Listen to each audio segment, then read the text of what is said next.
Capitana García y La Increíble Compañía presentan Historiarte los sentidos, un podcast de historia, arte y cultura con un pelín de crítica. Disfruten del viaje al pasado. Comencemos.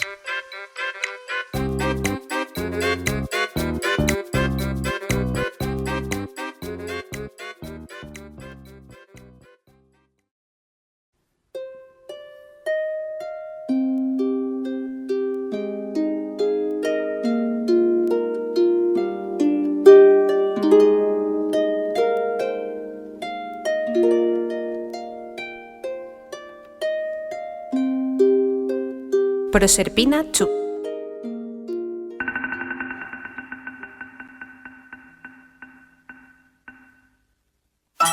Infanticidios, matrimonios entre hermanos, tíos enamorados de sus sobrinas, violaciones, síndrome de Estocolmo, celos, intrigas, venganzas. A los dioses de Grecia les iba la marcha. Claro que de historias así está llena la mitología. ¿O es la historia de la humanidad? Hoy les vamos a narrar la historia de una escultura y la del mito que lo inspiró, el rapto de Proserpina.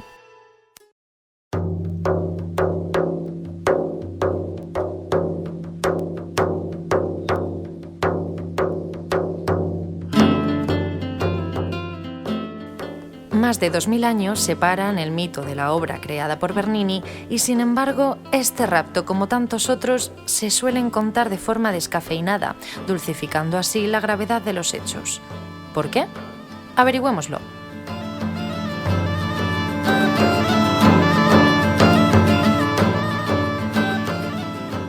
A Perséfone, más conocida como Proserpina entre los romanos, mujer fuerte y decidida, nunca le gustó ser considerada hija de, aunque sus padres, que a su vez eran hermanos entre sí, fueran Zeus y Deméter.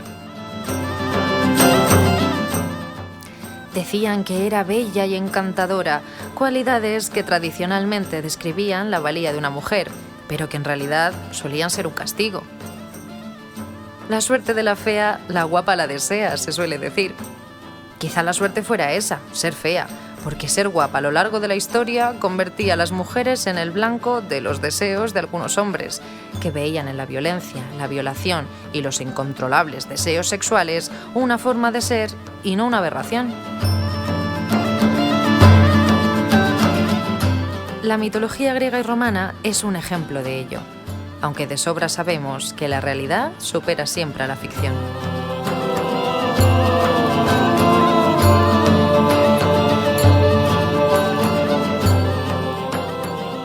Hades, hermano de Zeus y Deméter, sufrió, al igual que sus hermanos, los horrores de un padre tan obsesionado con el poder que decidió devorar a sus hijos ante el miedo de perder el trono. Hades tuvo tiempo para pensar en quién quería ser mientras estuvo en el vientre de su padre Cronos. Imaginamos que su optimismo se diluyó con los jugos gástricos y poco a poco se fue volviendo un huraño. Los hermanos, entre digestión y digestión, se mentalizaban para la cadena perpetua, cuando la salvación llegó de la mano de Zeus, que por fin hizo frente al monstruo que les había dado la vida y quitado la libertad. Pero ya era demasiado tarde. Él se había convertido en todo aquello que odiaba, y si su padre fue un tirano, él escogió el mismo camino.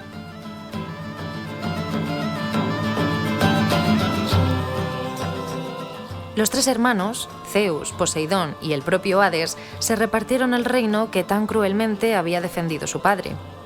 La peor parte, el infierno, se la quedó Hades, que se convirtió en el rey del inframundo. Tenía un trono, pero mucha soledad, y estaba rodeado de personas con pocas ganas de vivir. De hecho, lo divertido ocurría del Olimpo para arriba. Sin embargo, teniendo en cuenta que le hacían poco caso, un día decidieron jugar con él, y no pudo escapar a los hechizos de Eros, que, enviado por Afrodita, le lanzó una flecha para enamorarlo de quien fuera. El problema fue que su víctima acabó siendo su sobrina.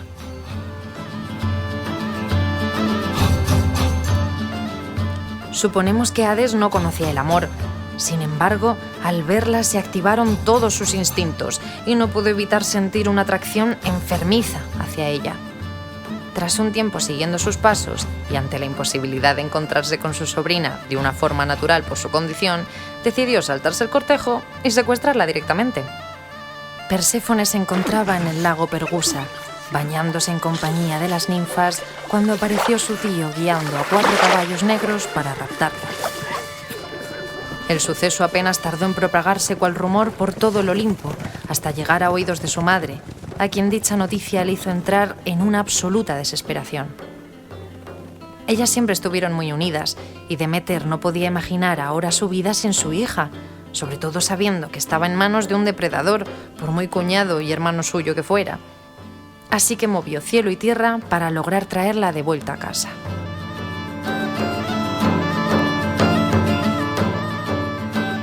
Deméter, Ceres para los romanos, enloqueció buscándola. Ella era la diosa de la fertilidad, la naturaleza y la agricultura. Rastreó de forma tan obsesiva y desesperada a su hija por los confines de la tierra que se negó a activar su magia, convirtiendo en desierto lo que antaño era un vergel. Su vinculación estrecha con la naturaleza hizo que ocurrieran consecuencias desastrosas para los cultivos y, por consiguiente, para toda la población que vivía en ellos. Así llegó el hambre a la tierra.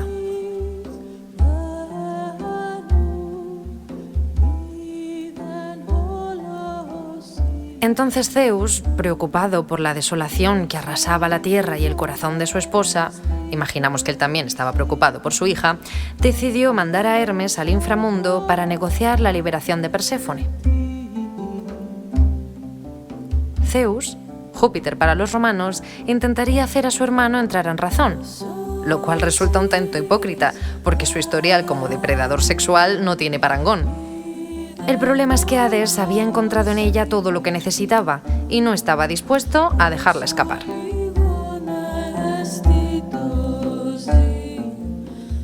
Obviamente, lo que Perséfone pensara no era importante. Imaginamos que el rapto, la violación y el matrimonio forzado con su tío la dejaron sin palabras. Quizá por ello la mitología no nos explicó cómo se sintió.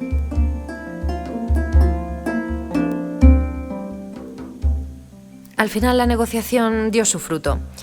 Aunque aquí ya empieza a cambiar la historia, porque griegos y romanos le dieron 2 finales iguales pero diferentes. En uno, Perséfone, también llamada Proserpina, se empacha con 6 granos de granada porque quiere quedarse en el reino de los muertos.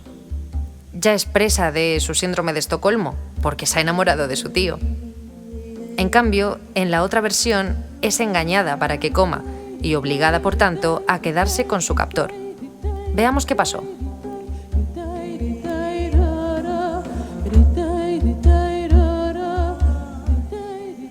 Hades, a pesar de su reticencia, propuso una solución.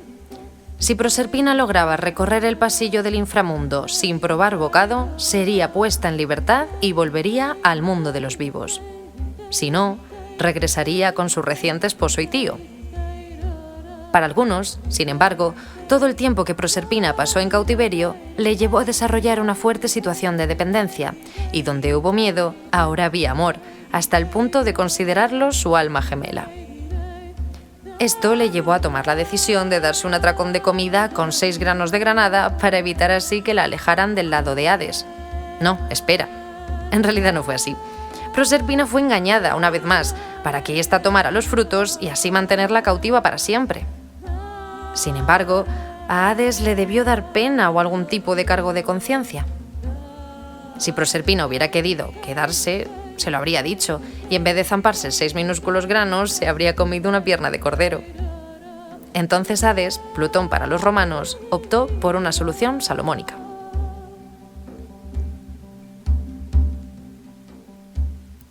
Acordó que pasara la mitad del año con su madre en el reino de los vivos y la otra con él, en el inframundo. Los 6 meses que Proserpina pasaba con la feliz Deméter estaban caracterizados por la fertilidad de la tierra y por la belleza de los campos. Los 6 meses restantes, Deméter sufría la pena de no saber nada de su hija y, por tanto, la naturaleza perdía su brillo. Así se definió el curso de las estaciones en la Grecia clásica.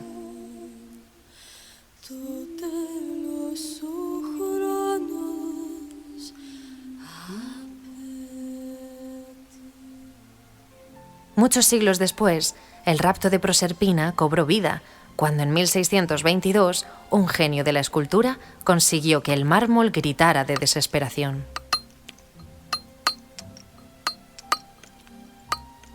Gian Lorenzo Bernini nació un 7 de diciembre de 1598 en Nápoles, en la esplendorosa Italia del Barroco. Como no podía ser de otra forma, Gian Lorenzo creció en el seno de una familia de artistas. En este caso, en casa del herrero no había cucharas de palo, y su padre, Pietro Bernini, también fue su maestro y mentor. Gracias a él se inició en el mundo del arte. De su padre aprendió cómo fundir pintura, escultura y arquitectura en un solo espacio, y también cómo se organizaba un taller. Para saber mandar, primero has de conocer, imaginamos que le diría. El consejo le permitió años más tarde dirigir muchos talleres, motivo por el cual cuenta con una obra muy prolífica. Con tan solo 17 años hizo La cabra amaltea y poco después Fauno entretenido por Cúpidos. Su talento llamaba tanto la atención que el cardenal Borghese, sobrino del Papa Pablo V, se convirtió en su primer gran mecenas al encargarle unas obras de contenido mitológico.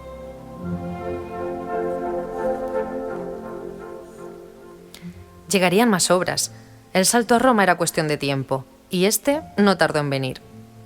Trabajó para 7 papas gracias a que vivió 81 años, cosa que también lo convirtió en un prodigio de la naturaleza. Los papas Urbano VIII, Inocencio X y Alejandro VII fueron sus principales mecenas, de ahí que su obra tuviera un soporte económico y una libertad de actuación de la que muy pocos artistas disfrutaron. Y si no, que se lo digan a Borromini, el genio de los mecenas pobres y su principal rival.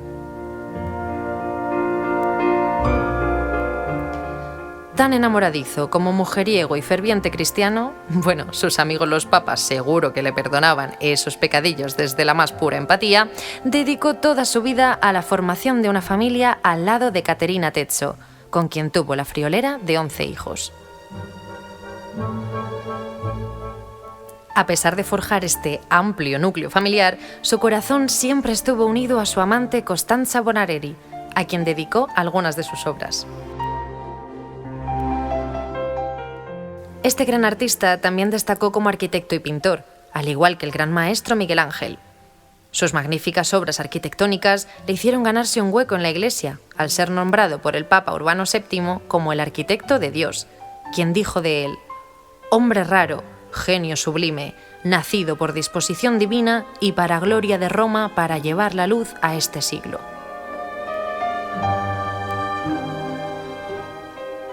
Gracias a los papas ya mencionados, realizó multitud de obras, tales como el proyecto más importante de la Roma de su tiempo, la Basílica de San Pedro del Vaticano. El diseño de la Plaza de San Pedro, que se abre ante la Basílica, es uno de sus proyectos arquitectónicos más innovadores y alabados. Concebida como unos brazos que acogen a los peregrinos, esa monumental columnata coronada de esculturas que representan a los personajes más importantes de la cristiandad va unida a la construcción posterior de la Scala Regia del Vaticano y de la Cátedra de San Pedro, una de sus obras más exuberantes. Estos encargos no fueron los únicos. De la mano de la Iglesia realizó obras cumbres, como por ejemplo el Éxtasis de Santa Teresa, en cuyo escorzo no hay línea divisoria entre el dolor y el placer, o la Fuente de los 4 Ríos, situada en la Plaza Navona en Roma y que sigue emocionando a cualquiera que la visite.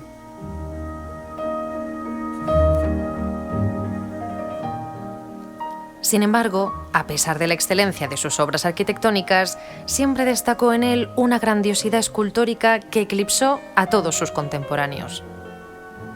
En sus inicios, Bernini se estrenó en esta disciplina nutriéndose de la influencia helenística de la antigua Grecia. Esta fijación dio lugar a magníficas obras, tales como Ángel con el dragón o La cabra amaltea, de la que hablamos antes. El napolitano abarcó multitud de temas, la mayoría de ellos religiosos. Sin embargo, también se interesó por la mitología y el retrato. La obra que hoy nos trae aquí es la representación mitológica del rapto de Proserpina.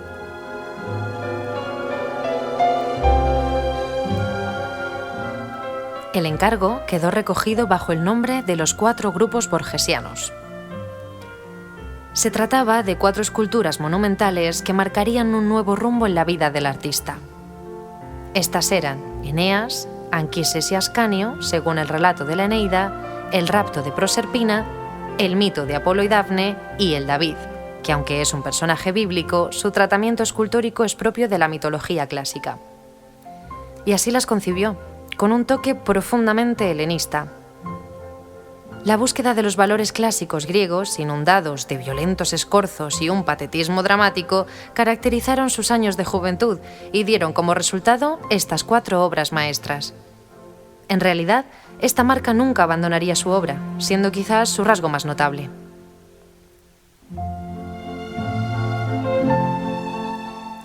Apolo y Dafne es una de las más famosas. En ella introduce el juego de texturas en el cuerpo de Dafne, que poco a poco se transforma en laurel. El realismo con el que lo ejecuta será otra de sus señas de identidad. Esta le permitió mostrar nuevas técnicas en el tratado del mármol, las cuales le adentraron de lleno en el estilo barroco.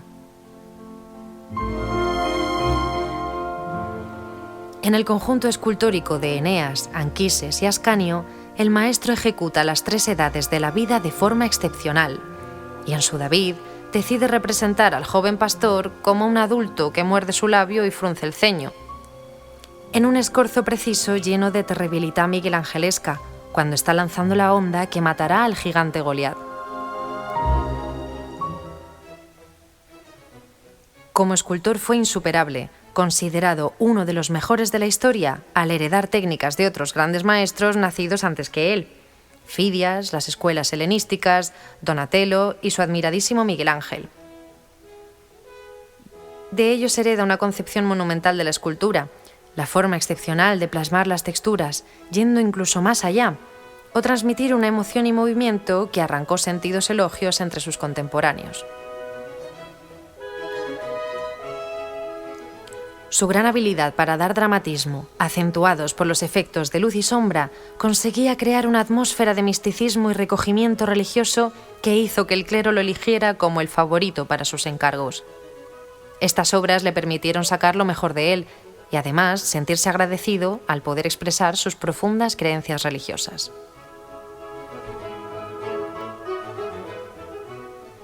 Curiosamente, la escultura barroca española, considerada hoy día como una de las grandes aportaciones escultóricas de la historia, no gustaba al maestro napolitano. Bernini no tuvo sus mejores palabras hacia los artistas españoles, llegando a afirmar que carecían de gusto y no tenían conocimiento de las artes.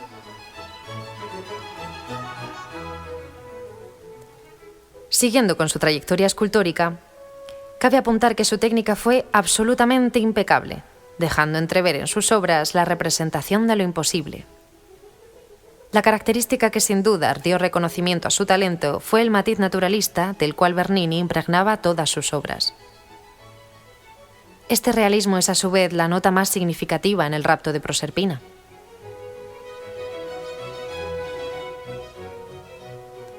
La forma en la que Bernini, haciendo un uso excepcional del mármol, consigue transformar la piedra en carne, todavía arranca elogios y, por qué no, también envidias. La imagen del hundimiento de los dedos de Hades en el muslo de Proserpina ha pasado a la historia como una de las más realistas jamás logradas. Bernini buscaba lo espiritual en sus obras. Hasta llegó a decir que los objetos no los vemos como son realmente, sino como su apariencia influye en lo inmediato. La luz también tuvo un papel fundamental para él, siendo utilizada de forma excelente para policromar las esculturas, usando mármoles de diferentes colores. También con los acabados en bronce, o incluso para dar realismo a algunas partes con el uso del claroscuro. Sus obras son reconocidas por su grandilocuencia y teatralidad. Lo demuestra a través de los sentimientos que transmiten los personajes que conforman sus esculturas, la expresividad que los caracteriza y la gran habilidad de Bernini de captar el gesto oportuno. Todo queda enfatizado además por el empleo de grandes ropajes que flotan de forma vaporosa y violenta según se tercie.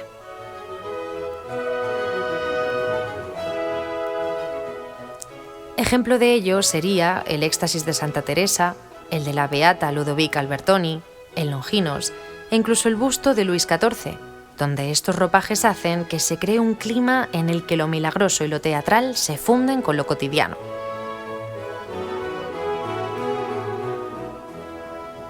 Dejando a un lado la belleza de todas sus obras, la que hoy nos trae aquí es El rapto de Proserpina.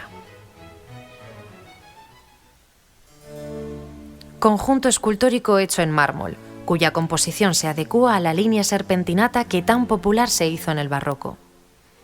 Crear una escultura en sentido helicoidal ascendente no era nuevo en el arte. Sin embargo, Bernini consiguió dominar este esquema compositivo como pocos. Esta obra fue realizada en el siglo XVII y completa una grandiosa galería formada por obras mitológicas de los artistas más grandes hasta el momento, siendo mayoritarias las del propio Bernini y las del pintor tenebrista Caravaggio. A pesar de formar parte en la actualidad de dicha galería, tras su creación fue cedida al cardenal Ludovico Ludovici y permaneció en su villa hasta que el Estado italiano reclamó su vuelta a casa en 1908. Bernini comenzó a realizarla al inicio de su juventud, con 23 años. Sin embargo, ya era todo un veterano en la escultura, al alcanzar la fama con sus primeras obras con tan solo 17 años. Este temprano reconocimiento como artista pudo hacer indicar que su paso por el arte sería efímero. No obstante, Bernini se mantuvo en la cima durante toda su etapa profesional.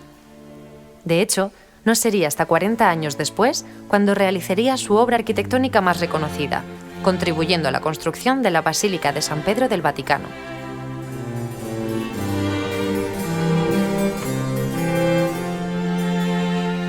La escultura de 2 metros y 25 centímetros, 10 más de lo que mide Pau Gasol, ha sido nombrada por muchos críticos como la mejor obra de Bernini.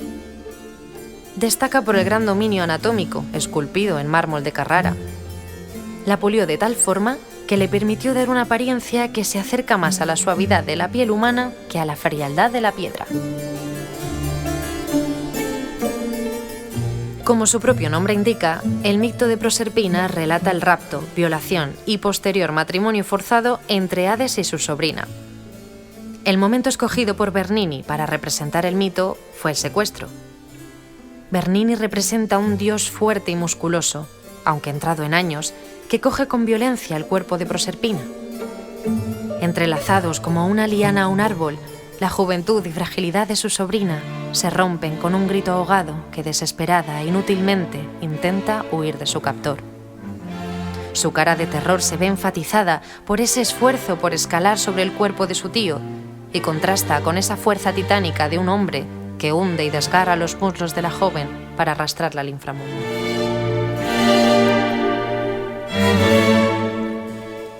Con cada detalle esculpido consigue transmitir la dureza de sensaciones, dotando de un dramatismo idóneo a los protagonistas.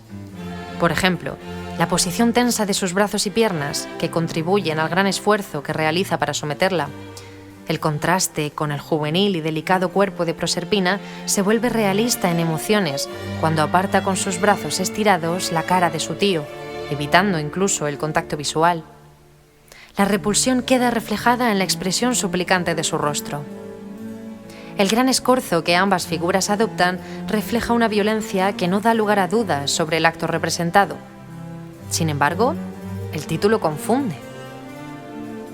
En la historia del arte, hechos así han sido plasmados en muchas ocasiones y por multitud de artistas, pero con demasiada frecuencia se han caracterizado por estar representados de una forma idealizada y sensual, desprovista de la gravedad de lo que narraban. Por eso es de alabar que Bernini representara la cruda realidad. No hay adornos. Ella no consintió, no quería ser raptada y no disfrutó con el proceso, y mucho menos con la violación y el cautiverio. Sin embargo, tampoco escapa de la tendencia de sexualizar a la diosa, en un momento tan dramático como el que cuenta. Queremos resaltar esta confusión porque es continua en la historia del arte.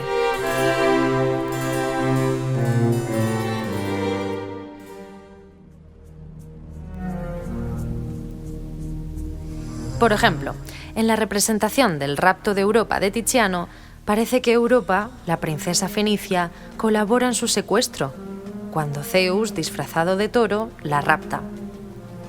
En el rapto de las hijas de Leucipo de Rubens o en el rapto de las Sabinas, en la mayoría de sus versiones, así como en el de la propia Proserpina en las interpretaciones de Durero, Luca Giordano, Rubens o del Abate, aunque se describa una escena dramática, las protagonistas siempre aparecen desnudas o semidesnudas, en actitudes sugerentes, cuya carnosidad y voluptuosidad te sugieren que era lógico hasta cierto punto que las raptaran y violaran.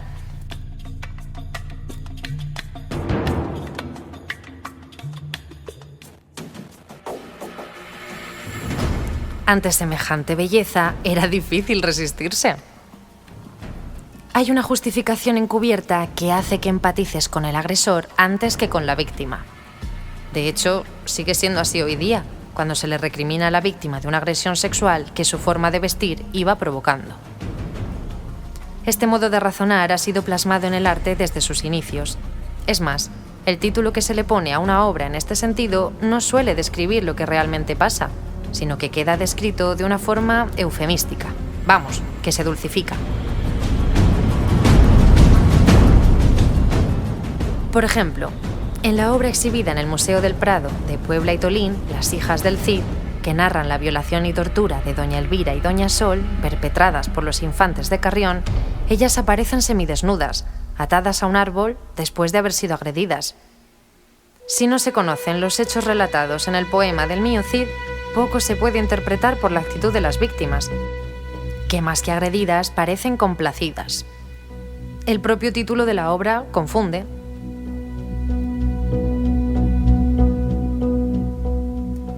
Pello H. Riaño, en su maravillosa obra Las Invisibles, lo explica con una claridad meridiana. De hecho, propuso cambiar el título de las obras que se exhiben en el Museo del Prado, con respecto a las que aluden a raptos que en realidad son violaciones, y a muchos academicistas les parecía aberrante. No la violación en sí, sino desprenderse del eufemismo y la forma dulcificada de nombrar este tipo de actos. Obviamente Riaño fracasó en su intentona. De momento, Pello, de momento. Clara Campoamor decía que la historia de la humanidad es la historia de legalizar lo evidente. Hay muchas cosas que son obvias para la mayoría, pero hay quienes se resisten a verlas. Así que paciencia, todo es cuestión de tiempo.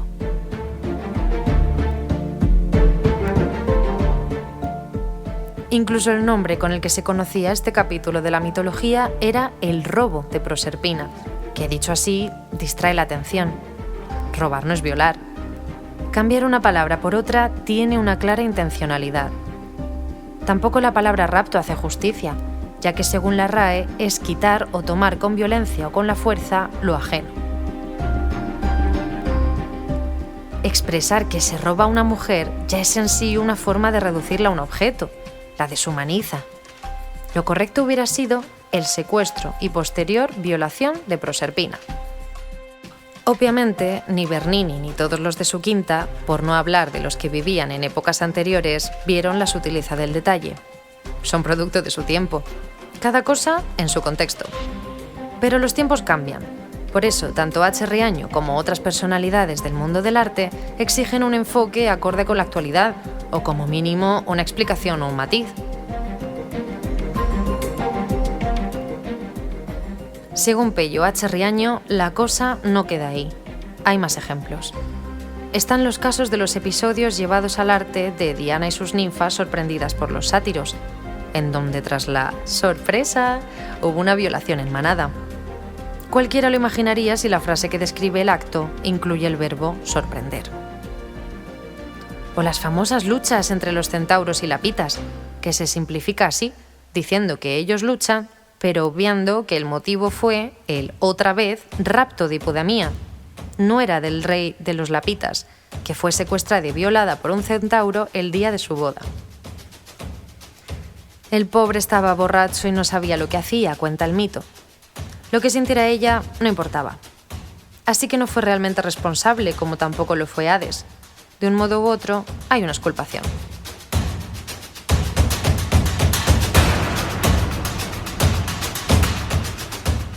A día de hoy, en plena lucha por los derechos de las mujeres, nos parece impensable representar una violación como algo placentero. De modo que sigue chocando la reticencia desde el mundo del arte a no llamar las cosas por su nombre. Lo que no se nombra no existe. Hablar de ello, ponerle voz, describiendo lo que realmente pasó, visualizarlo, denunciarlo, ayuda a generar conciencia y a sanar las heridas. Como dice la escritora Pilar Adón, el abuso y la indefensión no son cosas de ellas, es cosa de todos.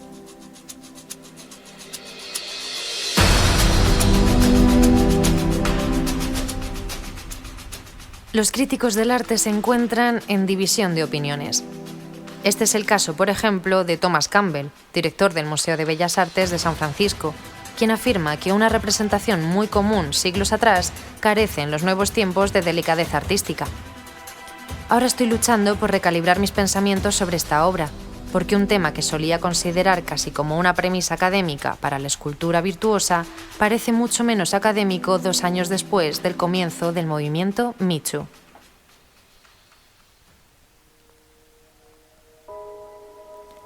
Para quien no sea conocedor de dicho movimiento, diremos que se trata de un movimiento feminista, creado hacia el 2006, pero que se hizo muy popular cuando saltó a Hollywood en 2017. Está destinado a compartir y denunciar todo tipo de abusos sexuales, apoyar a las víctimas y acabar con los patrones de comportamiento machistas y patriarcales que dominan el mundo.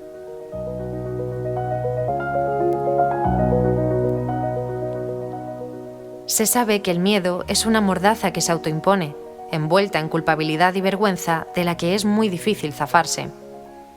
Por ello, la mayoría de las agresiones no se denuncian. Insistimos, lo que no se nombra no existe.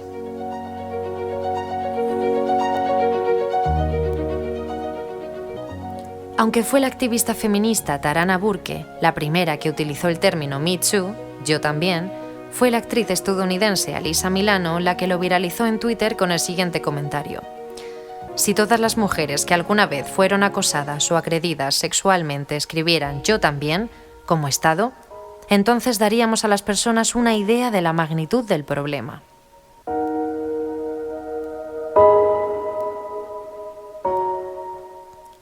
El silencio sigue reinando, pero hay más de 500.000 mujeres que se han sumado a la campaña a día de hoy. Por desgracia, a nosotras también nos ha pasado. No somos una excepción, somos la norma.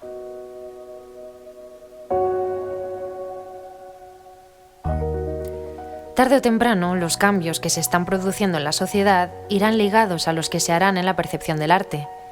Lo que ayer reconocíamos como una excelente representación de un suceso, hoy nos produce rechazo. La dualidad siempre va a existir. El dolor representado en una escultura o pintura también va acompañado por la admiración en cuanto a las dotes artísticas del autor y el contexto histórico en el que se hizo.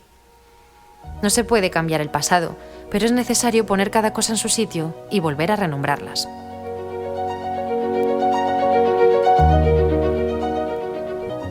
Que el rapto de Proserpina, según Bernini, represente la realidad de forma tan explícita, da una oportunidad de aprendizaje para todos aquellos que siguen narrando el mito como si de una historia de amor se tratase. En el amor no todo vale, como tampoco es justificable en ningún caso una violación o un secuestro.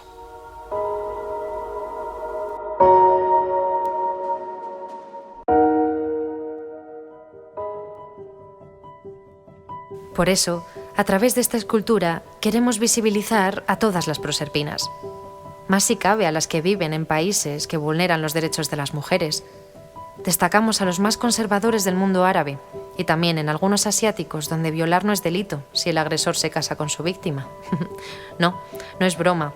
En estos países, tras la violación, ellas son acusadas de adulterio y rechazadas por la sociedad. Solo pueden salir del ostracismo, la condena social y carcelaria si aceptan casarse con su agresor. De nuevo, como se sientan ellas, no importa.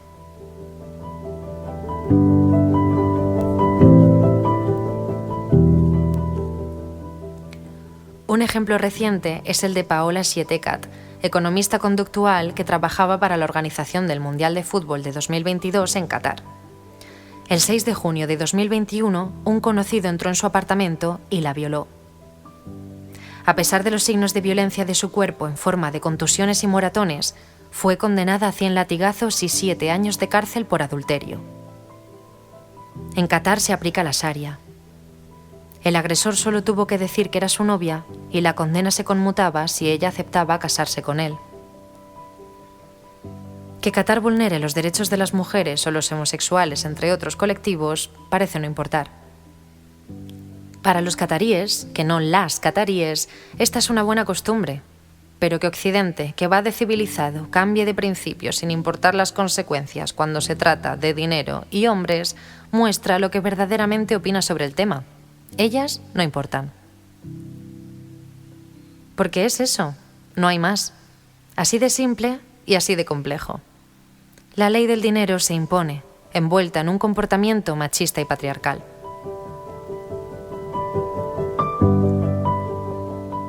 No hace tanto tiempo, a Sudáfrica se la sancionó en eventos internacionales como las Olimpiadas al ser considerado inmoral e inhumano el apartheid. La presión internacional fue uno de los motivos por los cuales desapareció. ¿Por qué no se hace lo mismo cuando se trata de los derechos de las mujeres? Pues eso, porque son mujeres y tampoco es para tanto, ¿no? Lo que la mayoría de gente no entiende es que ellas y todos son la misma cosa. Si el motor del coche está dañado y no anda, no solo afecta al motor, afecta al coche entero.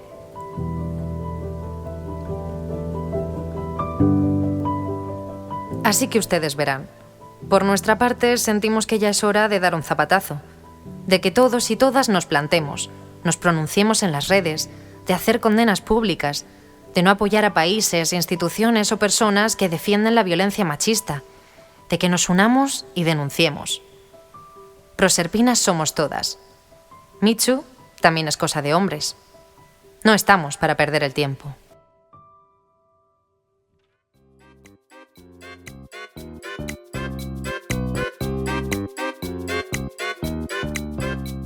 Este podcast ha sido realizado en Radio Padul y gracias a la colaboración del Ayuntamiento de Padul. Si quieres saber quiénes son Capitana García y La Increíble Compañía, puedes visitar nuestra página en www.historiartelosentidos.es. Aquí encontrarás materiales adicionales de cada episodio. También nos puedes seguir en Spotify, iVoox, Instagram y YouTube. Nos vemos en el próximo capítulo. Mientras tanto, a disfrutar. Por cierto, muchísimas gracias Caroline Collier y a la Camerata Cambrensis por vuestra música.